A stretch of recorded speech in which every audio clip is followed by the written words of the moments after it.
What's shaking, man? Feeling good. Feeling crazy. Fucking ran 10 miles this morning. Been drinking this morning. It's a good day. No work tomorrow. Oh, it's a holiday. Yeah, it's a holiday. It's pretty rad. Tomorrow, Memorial Day. I'll be doing what I usually do on the holidays, such as Memorial Day, Labor Day, 4th of July. What? Sitting in the air conditioning. Drinking? Yeah, I'll probably have a couple of drinks, make a hamburger or something at the house, that kind of thing. But I do not go outside. Not partying. No. In public, you lock down at home. Yes. Will you go today to get supplies, burger supplies and stuff, or I will Instacart. Oh, really? I haven't, other than picking up prescription medication, I haven't been to a grocery store in months. I Instacart everything. Interesting. It's I like going. Worth every penny. It kind of drives me nuts to think about people doing that. I'm specifically thinking about a lady that says she Instacarts everything. I have to pick out I want to find the juiciest red tomato, and I don't want some fucking asshole just grabbing the shitty one, the first one that's available. Like, I want to know what I'm getting. Like, I want the right plumpness, it's not too squishy, not too hard. I also Same don't with like lettuce and shit. Like, I want to pick out my fucking stuff. And I'm also not sure what I'm going to have, so like if I know I'm going to have, like, say, a protein, and if I go through Publix, for example, or Fresh Market, I'm working out as I'm going along the things that I want to combine it with. Whereas if I was going to, when so you I'm said getting I'm ideas. working out as I go along, the way you paused, I pictured that you were like doing lunges No, while you're walking I'm through just Publix. I'm always working figuring out. it out. I don't know what I'm going to eat. So when I'm going in there, I'm deciding as I go along. Never quite sure. But this weekend for me, yesterday felt like a Sunday because I went out Friday night. Yeah. And I haven't done a Friday night going out for forever. I normally just kind of cook at home on a Friday night. And this weekend has been, and tomorrow having Monday as another holiday is an incredible. Trevor, you used to go out on Friday night. Well, they're closed on I used Monday, to go out so every this night. isn't Every gonna night. be.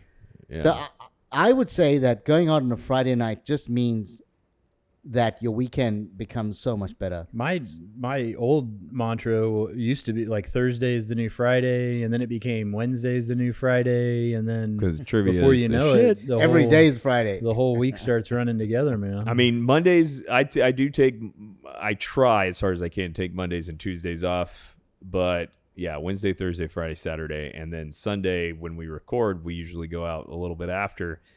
Yeah, every day, man. Love it. I like to party. All right, I got one for you. Oof. Yes. You ready to rock? Yeah. What I'm the going to fuck try you and give got, you my bro? best. There's a common thread here. This is actually inspired by you. Okay. My As in thoughts. PR. I've been thinking Inspired by about PR. this for a fucking long time. So let me tell. I don't want to go into details about the story, but I guess I'll lead it off with what I've been thinking about since you mentioned it deeply. The second you mentioned it, you said something to the effect of you applied the word opportunistic to somebody, and I absolutely took it that your application was negative. That opportunistic is you're agreeing? Yeah. Okay. And the reason I've thought about it is because I think that the word could be positive or could be negative. Mm-hmm. And it caught me off guard. The way that you applied it, I had understood that it just absolutely was definitively negative for you. And it was a bad trait to be opportunistic. So this is probably 2 years in the making that I've been working on this.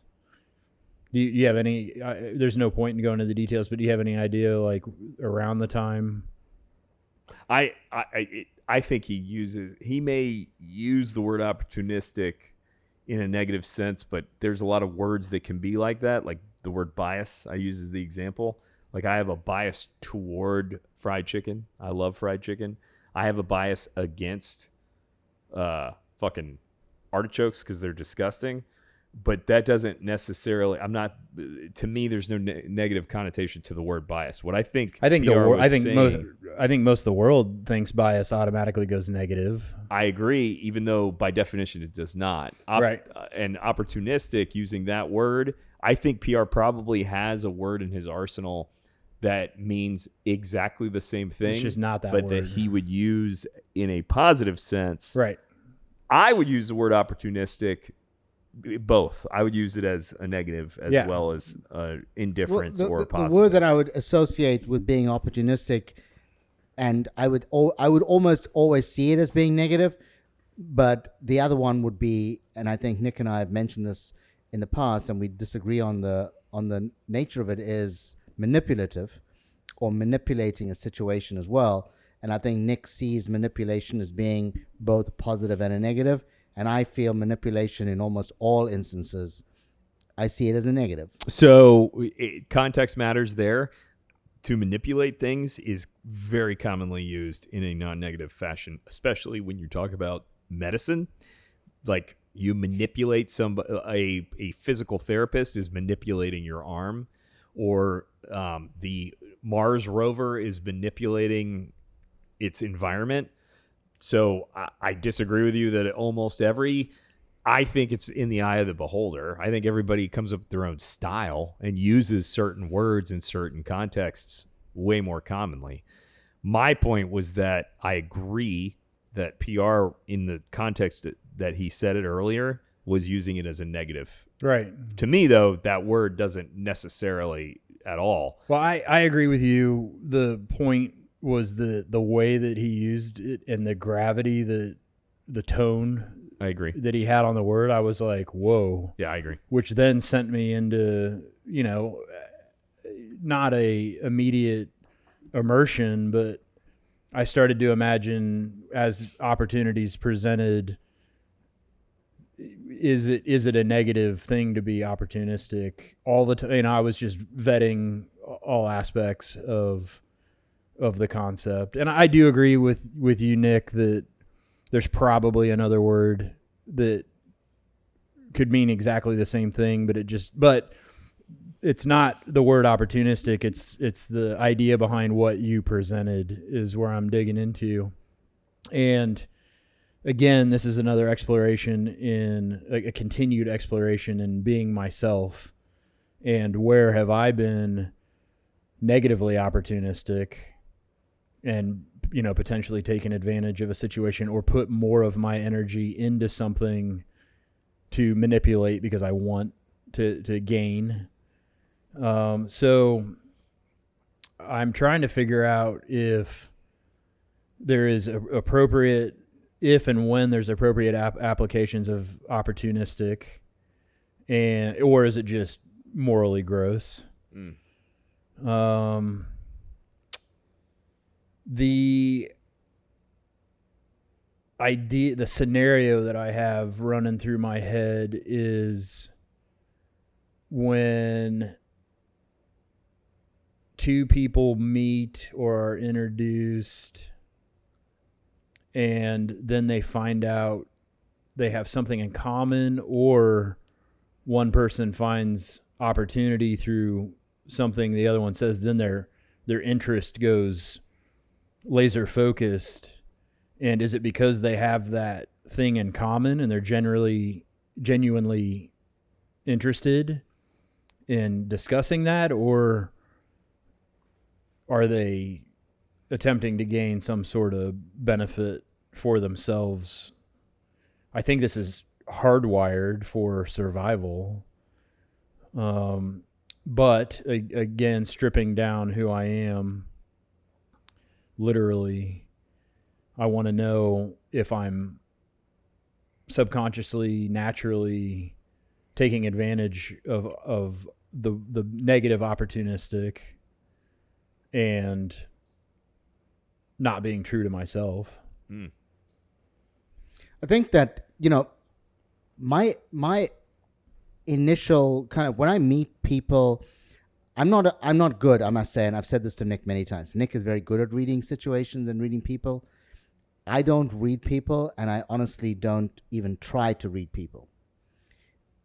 what I do not like, though, is when I feel that somebody is being opportunistic in terms, and I use it in a way that's negative because I feel that somebody is trying to be in a put themselves in a situation, take advantage, and to take advantage or to be abusive in a situation. And that's why I say that person is being opportunistic or is being manipulative. And so I would like to be in situations where everyone is kind of being themselves, being, I know Nick doesn't like this word, but being authentic. Just be yourself. Pretty fucking naive. Just be yourself. I just think your opinion is very naive. But why is naive wrong?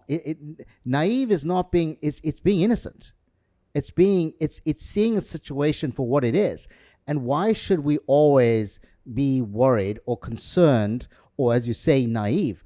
I'm not being naive. I would like to think the best of people, and I think we have too little of that in our think about society. going to like something like a chamber event, leadership, something like that. These are 50 people put together that would not have any reason.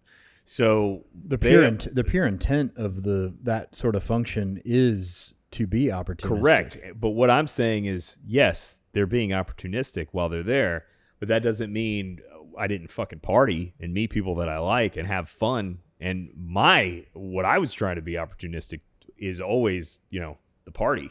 Like I want to meet more people. I want to raise my profile because I like to party. I want to be out. I want to feel comfortable. I want, potential opportunity. They had the same shit in mind as I did. So in those instances, completely agree. But I think that is a example of being on a spectrum where every social interaction has something to do with that. So when you go to chamber events, for example, we are paying to be members of an organization or an association where we are looking to gain some sort of benefit. You're looking to gain opportunity. Yeah, we're looking to gain opportunity. But what's the fucking difference, So that's why we're going there. Their motivation is to gain some sort of financial opportunity. Meanwhile, my motivation is to fucking party. So think about trivia. There's still the motivation. I'm still being opportunistic because it is an opportunity for me to meet other people, which increases my ability to fucking party. So just because my intent is to party and their intent is to fucking, network, obviously, what's the difference? Partying is on your forefront, but you have said that you do trivia and you do networking events and things like that because you have to be the face of your business to get business. Yes. I agree. So partying is definitely a part of it, but you're being opportunistic by having trivia because it creates business for you with your pens that say Sadullah, and it's not just partying. That is my point, though. Oh. My point that I'm making is that PR is being naive in trying to draw some sort of line between when they're being opportunistic, and it can only be based on their goal. My goal, ultimately, is to fucking party. In order to do that, short term, I get to party while I'm there. Long term, I have to earn money so that I can continue to party. How about this? And this is really downloading, like, as we're kind of going through this up at the beginning, but so you keep saying goal. Your goal is to... The person's individual motive is what I think draws the difference between... But here's where I'm going with this precisely is everybody's goal to get what I want? So you want to party or you want to generate business. The partying business is kind of one and the same. I think everybody's really ultimate goal is to proceed. To get what you want. Yeah. And existing has a bunch of different shit from top to bottom. Top, to continue to exist, you have to feed yourself and drink water and fucking go to sleep and have shelter. And it cascades down to your different needs on varying levels based on your own personality. So everybody's goal is to continue to exist. It's what is the individual goal? And I find hypocrisy in what PR is saying that he's drawing some sort of line behind what their individual motive is for that social interaction when I'm not. I think everybody is being opportunistic at all times. And I don't have a problem with it because I'm not drawing a distinction. Now I may gauge the credibility of something that they're doing based on what outcome they want right then. And I think that's totally natural. But to think that all of these events that we do and stuff like that they're just being opportunistic, to me is hypocrisy. I think an important realization for me is that I am deeply opportunistic, but it isn't to get what I want at the expense of somebody else. I've said this out loud lately to a couple of people. I enjoy and I want true collaboration. And I'm starting through just this conversation to define opportunistic. Yeah, fuck yeah, I'm opportunistic. But I don't think at the deficit of somebody else. It's the opportunity that I want that makes me feel the best is when I get to create a project with somebody else, hopefully equally. I mean, in a larger group dynamic, people settle into roles, but true collaboration is pretty awesome, where you have multiple creatives coming up with something amazing. But how do you, the challenge though is how do you initiate that? How do you start that? My view on how you start that is on the basis that you have infinite value to add to situation and you can get little to no value, or that your expectation is little to no nothing. And that is the way I view the way I start most of these relationships. I hope to be able to contribute a lot, and I have no intention of getting anything in return. And that to me is, and that's why I don't like the idea of people being opportunistic, is because you're starting off on the basis that you are going to get something in return. But when you say you don't like people being opportunistic, my point is that you are drawing an arbitrary line in the sand as to what their motive is, that it then defines them as opportunistic. The way Trevor just defined it to me, and to us, to the listener, who wants somebody who's not opportunistic at all? Like, that's all I can think of is like some fucking stoner who's sitting around and has no ambition, no need to do anything, no desire to become closer friends with anybody, no desire to party, no desire to experience life. Everybody is opportunistic at all times. I'm saying that what you're doing, PR, is you're creating some line where you're like, if these are the motives, I'm out.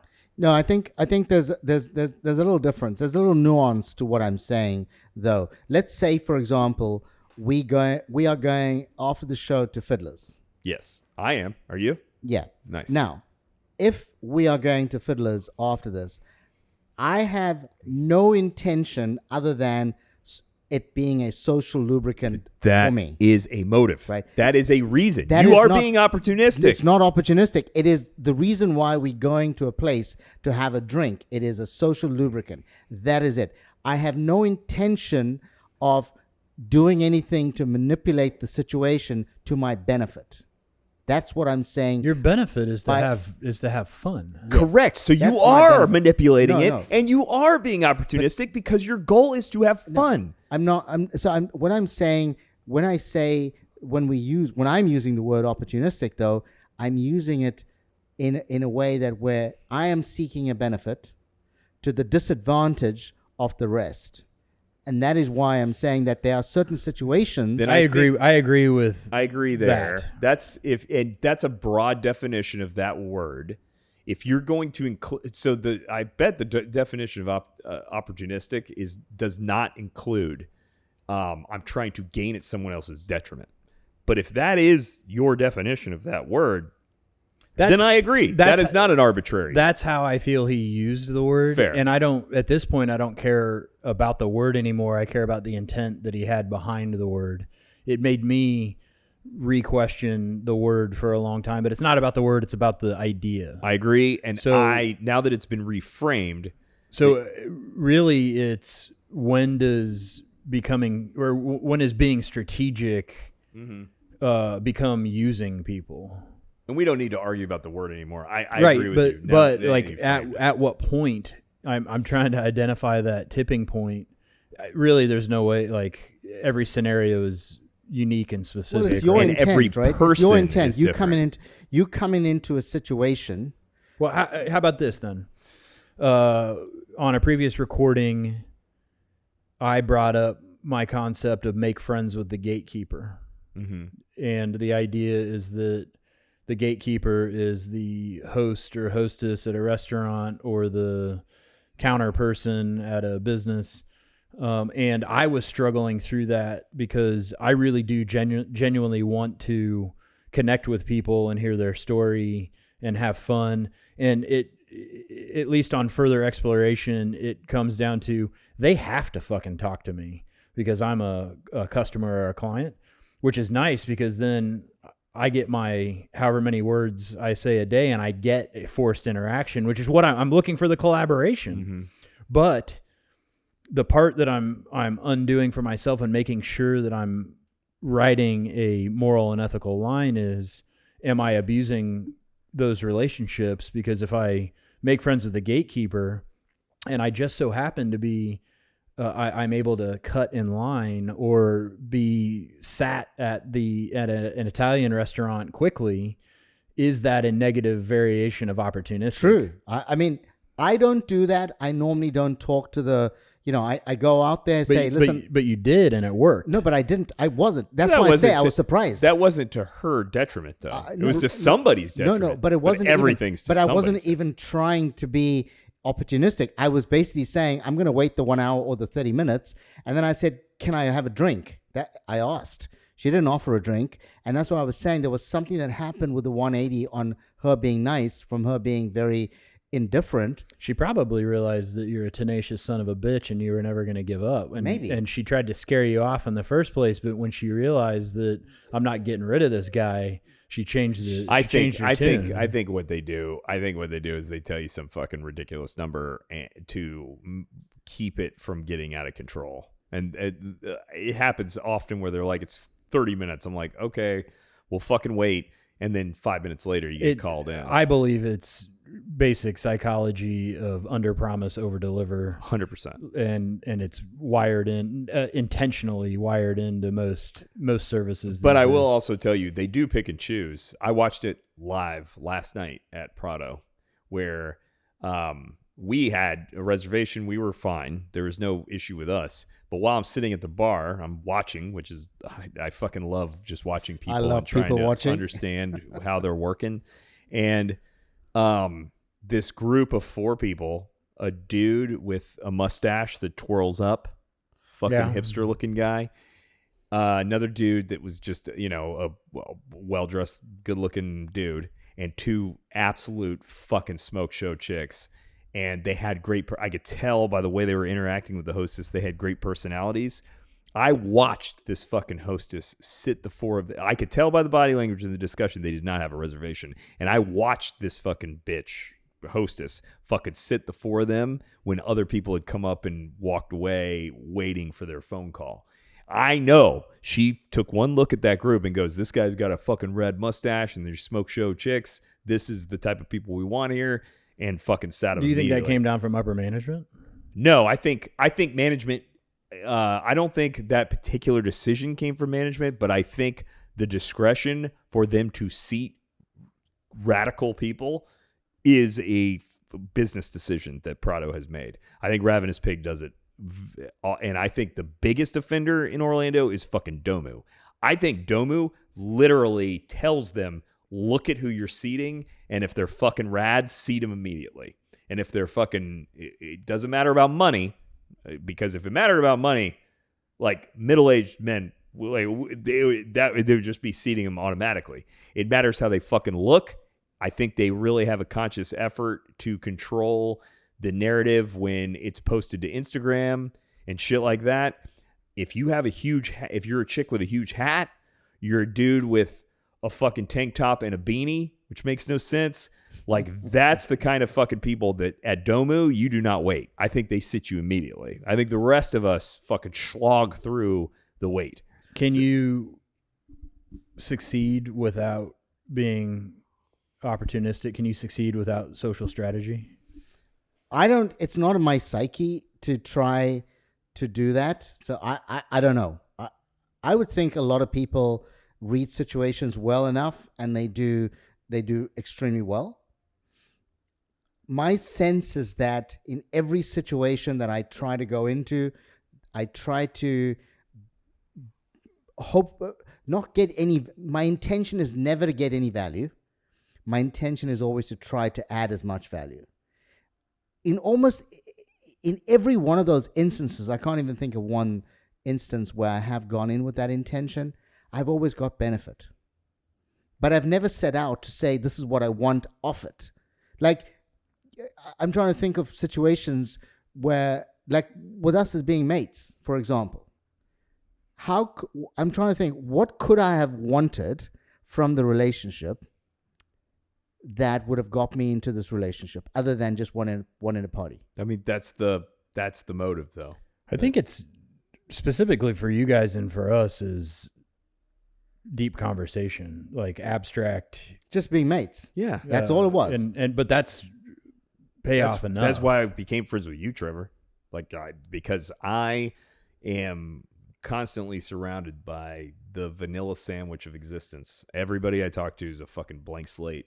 And every once in a while you talk to somebody who's got something to fucking say. But there are people that I know. I don't agree with a lot of it, but I enjoy the fucking back and forth. Yeah. The banter's good, right? But there are people that I have, crossed out of my list based on the fact that I think that they've tried to befriend me, thinking that I was influential or could add some value in their life or whatever it is. And after a while, I work out that they're only in this relationship because they feel I can add some value. But that's a motive that you've chosen. I still feel like I agree with you in becoming mates, the concept. I still feel like it's transactional, that I get good conversation, you get good conversation, and there is technically a transactional. I think that's sad. I don't think the relationships with good friends are transactional, though. I want to go back to before you continue to thinking it's sad. In the true definition of transactional, as far as body chemicals go, and I get a dopamine dump by hanging out with you and talking about awesome shit. Yeah. And you get a dopamine dump, and that is the transaction. I still think that the way that you look at it is the way that you've just explained. The way you look at that is a microcosm of who you are, who you've become, and I think it's sad to think of it that way. I really do. Like everything I do, what I'm trying to do is gain some sort of better existence. Like I'm always trying to fight back the fucking darkness and the misery, and that's what you're trying to do. And when I hang out with you guys, it fights back the darkness and the misery. But I don't to think of it as a transaction of I get this dopamine, you get that, is sad. Yeah. And it's not going to apply to a million situations where one of me and whoever I'm interacting with don't get that dopamine kick.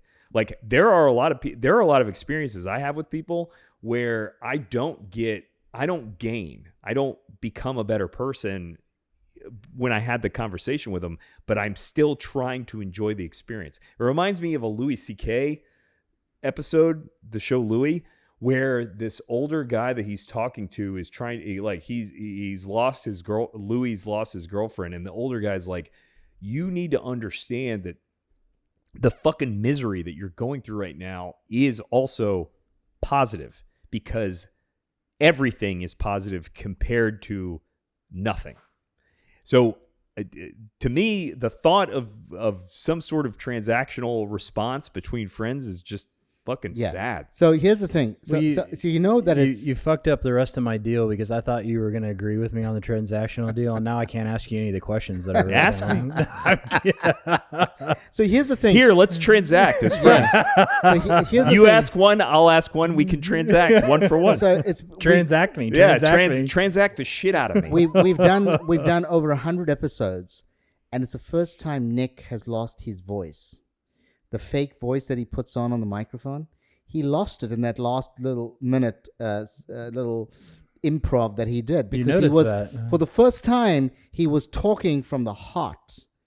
He didn't have that gruff, deep, fucking DJ Showtime I've voice. lost it a couple of times. Yeah, and this time he was so. I've gotten angry He was so enough. Yeah. rooted. He was so cathartic in his thought that his relationship with people that he considers to be sincere relationships is not transactional, and that's good. That's one time that I remember, and I agree with Nick that my relationships, my true friendships, and even in business as well, where even I'm getting business from them, I don't consider those relationships transactional. In many of my relationships, obviously know the ones that are, but the ones that are not is because I'm not in a transaction. There must be equal value by definition. You give me something that's worth $10, I give you something that's $10, and then we've had a transaction. We believe that there's a relationship that is transactional by your definition. I never view that as being where the genuine relationship that I go into. I would always like to feel that I may not always do that, but I'm always trying to add more value in every sincere relationship I have, even in business though. So I can tell you that there are times when clients many of them have become friends, I have business from them and it probably earns me in a year, probably $100, right? Yeah. To be honest, because if I view it as transactional, I should probably not even take a phone call from you. Well, I got really the reason why I really got into it is because it is something that I have struggled with for a while since I've gotten good at what I do for a living. Every phone call I have, everything I do is viewed from an idea of this conversation is about leverage. Every single second of it is about what leverage do I have versus what leverage they have, and how can I use that to exploit. And I really don't want to look at the world like that. Like, it's a fucking nightmare. Like, I hate it. I miss when I did pure criminal law, that it's not leverage. You're fucking talking. You're trying to figure it out. The shit I do now, it's all minuscule parts of leverage in this huge chess game that just creates miserable human on human existence. And the thought that it's transactional to me is just fucking sad. But the point that Trevor is making, and I think the reason why we need to delve into it, is that increasingly you do feel that relationships have become very superficial and have become very transactional. Not me. No. My work shit has. In real life, I'm the opposite. I do not want to have even the thought of this is my leverage with this person. Like, there are people in my life that I have that. Like my brother's wife. I'm not saying that you. I'm saying increasingly relationships are becoming more superficial and increasingly transactional. I don't know about that. And I think in your bubble, maybe. I think the need to socialize, to have sincere social relationships has reduced tremendously. I disagree with that. I don't think that that's some sort of national trend. I think in your bubble, maybe, like here in Winter Park, yeah, but it's a lot of gross shit going on when you talk to somebody or hang out with somebody. I think by and large, though, when you watch people are pretty fucking happy being like not wealthy, not famous. I think people live their life with the idea that they really get a lot of joy out of just existing and being friends with the people that they're friends with and going through the life that they go through. I think the vast majority of people who are alive, who exist, don't think of it as some sort of transactional leverage-based friendship system. I think they think of it as, this is my existence. This person makes me happy just being around them. And it makes me happy to make this person's life better. And I think that's what they thrive on. Just, my opinion. Anyway.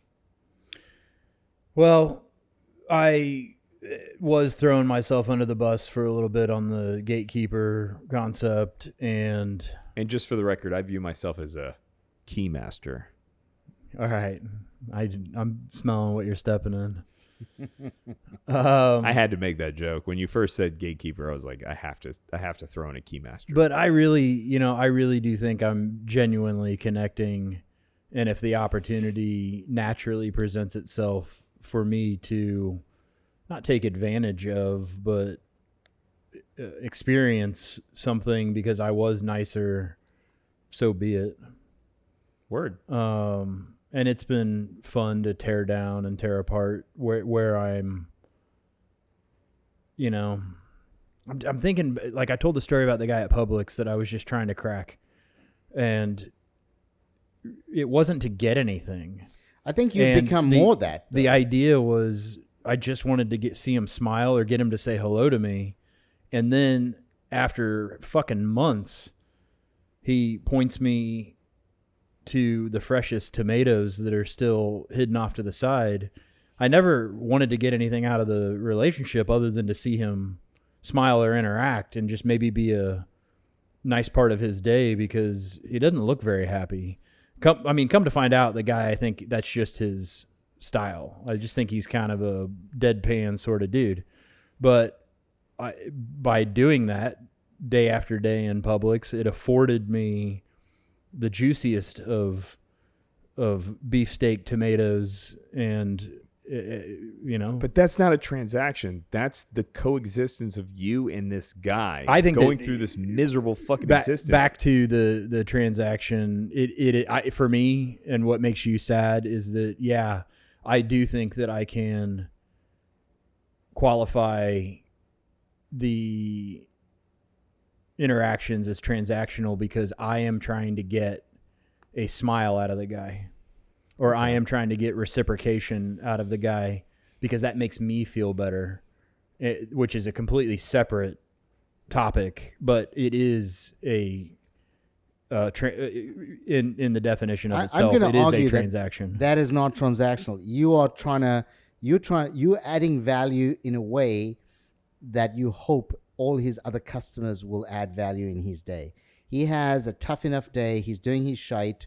And you are trying to say, I'm coming in there. You're going to get no value out of him smiling, but you're trying to add value in his life. Now, but he said he's trying to get the value. He's not getting, it's not transactional. The transaction for me is that I'm usually a creature of habit. I do step outside of my comfort zone intentionally often to stir the shit pot and create chaos for myself. But more often than not, I like going to the same stores and seeing the same people because I enjoy getting to know those people. The bigger picture of this is I feel, and again, transactional, I feel that by my presence and by the way that you guys have told me that I can impact people, I am generating better community. Yeah. So if these people see me repeatedly and then they start to get to know me and then I say something fucking quirky or insane and they smile, that changes, that shifts that person's influence on everybody else that they interact with for the rest of the day in Publix. Correct. And that is transactional for me because I want better community. I'm disagreeing with your idea there of how you're defining transactional. I would say if you were trying to make that relationship transactional, you were trying to get him to give you something that he ordinarily would not have given you, right? And that would have been a transactional. You're trying to gain a benefit. Your outlook on life. Yeah. PR. But if your intention is to make the purchase a pleasant experience for him. You were saying you want to see a smile on his face. That is not transactional. That is you trying to be I the feel best like in version this, of a customer. I feel like in this instance, the way that you PR. define opportunistic is the way that you're defining transactional, and I see opportunistic and transactional as neither positive or negative. They could be either or, but I see it as just a baseline. There is a transaction of energy happening, whether it's an equal exchange or somebody is gaining or losing. For me, it is just purely transactional, and it's not a negative. So, take advantage of. Can I give an example of what I'm talking about? Yeah. With when you talk about transactional and what I was saying with leverage and why somebody, I really spent a lot of my life not understanding why a woman would ever give a man a blowjob.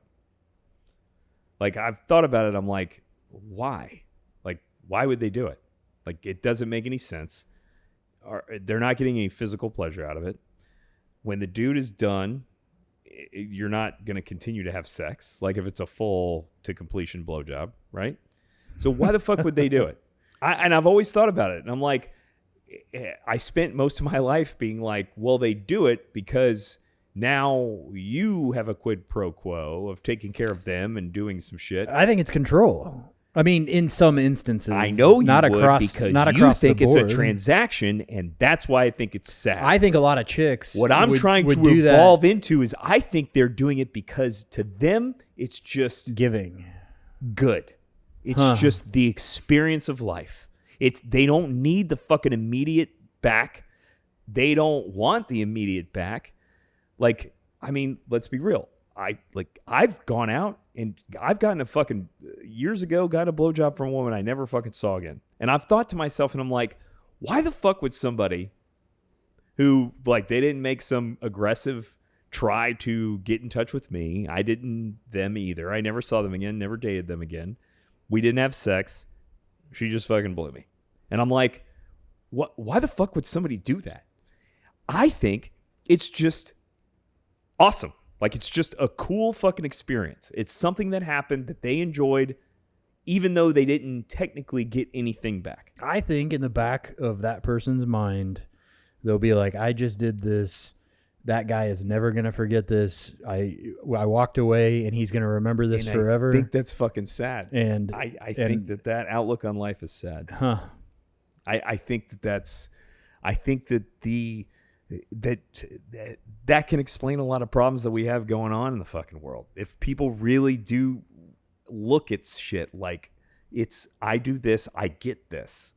It's that transactional idea of our existence is fucking sad. So it may be true. Yeah. You may be totally right, dude, and I'm totally wrong. I'm just making the observation that, in my opinion, that's I would sad. say that if we could start a movement where people do less transaction. I thought you were going to say more blowjobs. No, because I'm on board. I'm off the blowjob thing. But the movement should be less transaction and more add excess value with nothing in return. If we can have more of those interactions, I think we would be a much happier community. How about this example then? I go into Anytime Fitness on Orange Avenue in Winter Park 50% of the time. Now I'm also going to LA Fitness depending on how I feel and time, opening time and shit like that. Yeah. And every single morning I go into Anytime Fitness, I pick up the entire gym. That doesn't do anything for me. No, that's fucking weird. Yeah, it's just weird. That's fucking weird. There's a guy in my gym as well, LA Fitness. He's probably about 70, and I think his entire workout is actually cleaning up. But I wanna understand. Like, I'm not really sure why I do that. No. I'm kind of tagging off of you saying PR. You give. I can't remember what you just said exactly, but you. I said that's weird if you go to the gym. No. But previously about entering into a relationship and without expectation and excess value and giving. So I feel like my example might be more value. Something like that. Yeah. I'm not sure why I do it. I think your example is showing that you, hopefully, in my opinion, feel the way that I'm saying, that it's not a fucking transactional universe. You're actually just fucking, you're doing it because it makes you better. Yes. So Like, here's it's the thing not- that irritates You're my not family. getting anything back from it. So here's the thing You're that just doing irritates it. my family. When I leave a hotel room, I clean up the hotel room before I leave. Okay. So I was at the Edition the other day, so it's fresh in my mind. And everyone's trying to leave, right? And what am I doing? I'm neating up the place. I'm making sure that all the dirty towels are put in the bath, that the sink is completely wiped down. Everything is where the shit needs to be, because my I kids do have been that. drinking bottled water I do it too. and everything. And I say, I and don't they're go. like, I don't go crazy. I put the trash by the door. I Yeah. don't go. I make it where I make the bed, but I don't really make yeah, it. half make the bed. the maid has to do little Yeah. bit of work. But not I'm much. saying that it's adding value. But it's adding value in my way. Now, it's not making the life of the cleaner maybe any better, but and I always leave something there as well on the bed to say thank you very much. I do too. Right? Always. Now, to me, it's making me feel good, right? And I believe in my small way that I'm adding some value to the life of the cleaner. That's all it is. And I try to do that in every relationship I have. That's all I'm doing. It may not be valuable to you, Trevor, or to you, Nick, that what I'm doing, but in my mind, I'm coming into that relationship and I'm hoping to leave with some value. I may walk away and you guys may say, what a fucking dick this guy is, right? And that's fine. But in my mind, I sought no benefit and I've left feeling in my own way that I've added value. I don't like the idea, and I see those transactional, unless I'm in a transactional role. So you and I, Trevor, have been in meetings where we have talked about what we would like as an outcome, right? Sure. And we go into that meeting trying to manipulate. We know when we're in a situation trying to negotiate and manipulate. We prepare for the meeting, and we go in there with an intention to get a specific kind of outcome. And those meetings, and Nick is probably in it every day as well, you go in there with an intention. And in that way, you can call it opportunistic, you can call it transactional. I'm not saying it is always bad. It is when you know, each party knows we are there to get a certain kind of outcome. I totally agree. It's not always bad. In those meetings, or when I imagine preparing for meetings like that, I go fucking above and beyond to make sure that it's even Steven. It drives me nuts when somebody is ahead of somebody else. Oof, like you wouldn't want to do if what I the fuck want, I do for a living. if I want a donation for something, there better be equal. There's a technical term I'm looking for that's not coming to mind, but there better be quality there for whatever the donation is for. Like, they better receive something that is the best that I can put together for that exchange. And I do consider that transactional, but I don't see that as taking advantage. Well, I'd like to go into situations where all the cards are stacked in my favor, right? I would say that's the best situation to go into, right? I would absolutely like it to be not be an even balance. I can get away with asking for 100 and getting 10 in return in a transactional relationship. That's what I want, right? I would like to go into the Edition Hotel and spend $100 and get $2,000 worth of value. I'm ahead in that relationship. What I do for a living is fucking the definition of this shit. Like, so if I go into a mediation, everybody knows who's got specific leverage. I love, of course, going in with all the leverage. Clear liability auto with fucking clear cause, great plaintiff. I love going into the ones where I have barely any leverage, because those are also easy. I know I have no leverage. The ones that get fucking weird is when it's in the middle and you don't fucking know. Like, and it just comes down to how you can argue against somebody else. I've lived that life, and there are very clear circumstances where it needs to be this transactional thing. Like, to me, if you are a fat, hideous old man, you still have the biological imperative to have sex. To me, there is quality in a transactional hiring a prostitute fucking scenario. You pay money, she does something, and you leave. Parties like they part. There is value to that. I appreciate a transactional. What I'm saying is that when you're in the places where you're supposed to not be in that, where you're with your friends and your family, just the idea that it's pure transactional, where it's gain loss, to me is sad. Yeah. Agree. All right, let's do some mother looking Funkler Nuggets.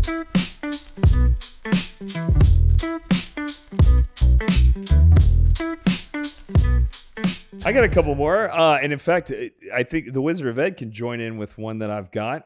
Is it another tag team scenario? No, not really, but it's a place that he had been to. I know, Packwoods. I went to Packwoods in Maitland. It's owned by the same people as Lamp and Shade. I didn't know that. And Thrive. Oh, okay. Thrive downtown. I will tell you, Packwoods is better. Packwoods is phenomenal. So this is your first time to Packwoods? My first time. I went on a Tuesday. Okay. A buddy of mine, Dan, reached out and was just like, hey, I got 2 hours to kill. I finished some shit at work early. It was like 4 in the afternoon. He's like, hey, you want to catch up? And I was like, absolutely. So we originally wanted to go to Copper Rocket. That's where he wanted to go. And it was closed. It wasn't open until 5. I looked it up and Packwoods was open. So I cruised over. I was like, let's do it. On Tuesdays, they have what's called Tiki Tuesday, where they have a tiki menu, like a Trader Vic's straight up tiki menu. I just was like, to the bartender, I was like, he's probably 6 years older than me, 7 years older than me, clearly has been a bartender his whole life. That's probably Trevor's mate. I go, dude, I'm in your hands, man. Fucking let's rock. I had ended up having 3 completely different drinks, all 3 of them fantastic. That is on the backdrop. All tiki. All tiki that day I had. Yeah. Well, I had one that was like a stir, he called it. It was a buida, which is Scotch for victory. I guess Scotch Celtic for victory. That was more, he called it a stir, which is like an old fashioned or that type of drink. It was very herbal. It was very delicious. And the other 2 were straight up tiki. This is on the backdrop of not the best bourbon selection in Orlando, but fucking up there. I still am of the opinion that Hangry Bison in Winter Park has the best bourbon selection. They have shit. They have the High West Prisoner Share, which is my favorite I've ever had. They have the $10,000 bottle of Eagle Rare Centennial or whatever. But the selection at Packwoods is fantastic. It's attached to a Pizza Bruno. And I got pizza there because I hadn't eaten, and I was like, if I'm going to be drinking, I got to fucking eat something. So I did get Pizza Bruno, which is a College Park Pizza Bruno, which is not great, to be honest. The pizza was just food that I had to eat. It wasn't that good. But the drinks and the atmosphere at Packwoods was fucking And the bar looks A+. beautiful. It is gorgeous. Gorgeous The bar. music selections were fucking fantastic. I was sitting there. I was like, I am really enjoying myself. This is great. You can buy bottles too. You can buy bottles Yeah. from there. So what do you mean by that? Like if you want a bottle of Buffalo Trace, Because they have Eagle Rare 12 there. Many bottles of it, he said. They say they'll sell you almost anything. It's just depending on how much they have in stock. But you can buy pretty much Wow. anything. Well, that brings me to another little mini nugget I'll say. I went to I'm going to say it. I don't give a shit. I went to Total Wine yesterday. Just Total Wine, right? I bought 2 bottles of Eagle Rare and 1 bottle of fucking Blantons they had. That is the first time in my life I've ever seen in Florida Blantons just for sale at a fucking liquor store. I heard the other day at the Hop that there's a kind of an excess of bourbon in the country. I think it got super popular during I know where Blanton's exploded. It was in fucking the film John Wick. After that, it kind of fucking exploded where people were going nuts over bourbon. Then you had the pandemic where everybody was sitting at home for a year and a half drinking bourbon, and it just became impossible to get. I do think it's easing. I think that's why I was able to get it at Total Wine. That's the point I'm making, is I think the days of like me having to find this guy who fucking knows a guy who gets me a bottle, I think those might be over. It's exciting. I have enough Blantons and Eagle Rare now that it's not even going to be a problem. I don't sit at home drinking bourbon every day. Like the bottles I have will last me fucking 5 years probably. So I'm good. But I just found it incredibly entertaining when I turn the corner and I see it. I go, holy shit, fucking Blanton's just sitting there on the shelf right now.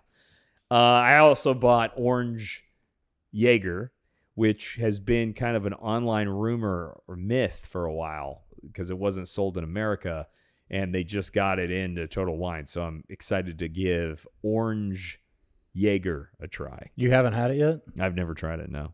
It sounds fucking disgusting. Yeah, it probably is disgusting. There's something called Baron Jaeger, which is I've had Baron Jaeger. Honey Yeah. Jaeger. That shit's disgusting. Yeah. Yeah, we have done that as the punishment shot for my fantasy football league for a couple of years. Baron Jaeger. Because it's fucking disgusting. I mean, it's not like it's gross, but it's not like I could think of a worse shot to do for the fantasy. You're just football talking league. about straight liquor. So I'm the commissioner, so I make the decision of whether we're going You gotta hardcore alcohol content or if we're going gross. I've done Baron Jaeger and I rotate kind of. I've done Baron Jaeger for gross, and then I've done crazy like absinthe for fucking intense. Huh. And I switch it up, because you don't want to kill everybody. I'd rather it just be super gross. So what I have done when I got I'd Baron make everybody Jaeger, drink tequila rose. what I do is I get the Baron Jaeger and I put the bottle outside Oh. in the sun until it's time for the draft, so it's hot. And one guy, my brother made him. We microwaved a shot for him before he took it, and he fucking threw up everywhere. It was disgusting. So anyway, beyond that, Packwoods, highly recommend. Fucking rad. The Wizard of Ed liked it too, so 2 thumbs up. I have been hanging out at Octopus Car Wash. Oh, on the corner there? Yeah. Nice. So Octopus Car, do you know about Octopus Car Wash? Yeah. Just a block away from the house. I've made it a weekly ritual. So there's no With your machine, new right? car. It's just it's all like kind of they Yeah, host- both. Nah, They yeah, do both? you run so it's a experience, a ritual for me. Once a week, usually Mondays early, because the weekend rush is over. I think everybody's rushing to work on Mondays. I think it's a good day. Well, they'll be closed tomorrow, bro. It's become kind of my new Publix experience. I love all my friends at Publix. There are fucking characters at Octopus Car Wash, man. So I'm getting to know the different shifts and the people that really, they fucking take care of me. And now there's dialogue happening and catching up. That's cool. And then after I'm doing the quick deal where I stay in the car, I drive it through, they towel it down, and I'm doing it once a week. It takes, 10 minutes. But they're super nice. I left them a review the other day, made me feel good. I like turning off the music and going through the wash and listening to the sounds and looking, it's kind of like being a kid again. And, the different mechanisms come down on the car, and it's a little fun break from the day. All right. So this is a place that I go to the car wash probably 5 days a week. Every day I kind of drive my car out the house. I go through the car wash. Mister? So yeah. Yeah. And so but the guy that's there, I don't make friends with him. I just don't. I politely greet though. I'm not going out of my way to have a conversation with you're anyone. missing opportunities, man. I have Petey's kid. So Pete, yeah. Patrick, his kid But that's comes a to my house. detail. Oh, yeah. He's got a detail He company. does it. so- He does it every 2 weeks at my house. But the one guy has been, just being super friendly. These guys that he's standing there. This is just a machine. I just go through the machine, right? But every time, and he now knows me and recognizes me, and every time I drive into that kind of rail, he's always like giving me the thumbs up, like well done. He's like super nice. Yeah. And so I've been doing this now for probably 5 years getting to the same thing. And this guy's been there a long time because there's a fairly high staff turnover as well. And the other day I did something out of character. I had one of the America 250 kind of little pins. And I gave it to him. I kind of rolled my window down as I got to the thing. And I said, hey, man, here you go. You're so great at what you do. I want to give you one of these things. And I gave it to him. You've earned it. What the fuck are you talking about right now? And no, This story is so ridiculous it is to just me. it is just So one of you those just gave him some used fucking pen that says America 250 for his... not a used pen. It was still in a I've got a whole lot. Trevor knows. I've given you a couple of What do things, you Trevor. think he thinks about that? Well, the Do only you reason think he's like proud?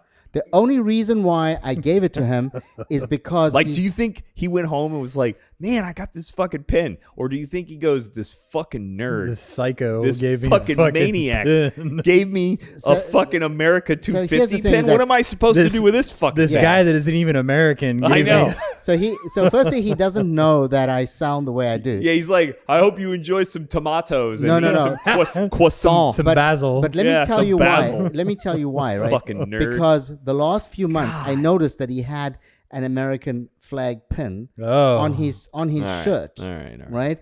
And so I thought so You should have led with that, man. Yeah, no, that makes so it a little bit more. No, in I kind of I've been reading him. He's a nice guy, and I know he's a vet. I know because he's mentioned something in the past. Okay. But he's been super. Now you're he's telling been- more of the story yeah, that makes and, it and relevant. so no, I'm definitely not going to give it to some guy who's. That's what it sounded like. out Some the blue. some zit-faced Nah. teenager walking you through a car No, he wash, and wasn't you're a- like, he's not a "Here's this teenager. pen, Here, have a special guy. day. Yeah. Have a good day." Yeah. So actually, I gave him two.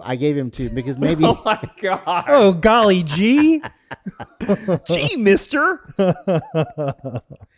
Adding value. That's all it is. Oh, and I PR. hope I You have are just nothing. a fucking wealth of douchery. Like, I can't get over it. It's so great. Like, I thought I was doing your something. cup overflowing. I thought I was doing something good for our community. You did. You did. I'm sure it made That's it. all I was it was trying so to transactional of you. I swear. It just, All right. Hey, thank you for listening. Special thanks to the Wizard of Ed. Please hit like and subscribe. Leave comments, questions, and requests. Connect with us on social media for adventures throughout the week. vote for us. Best local podcast, Orlando baby. Weekly. See you in the promised land. We don't need another hero.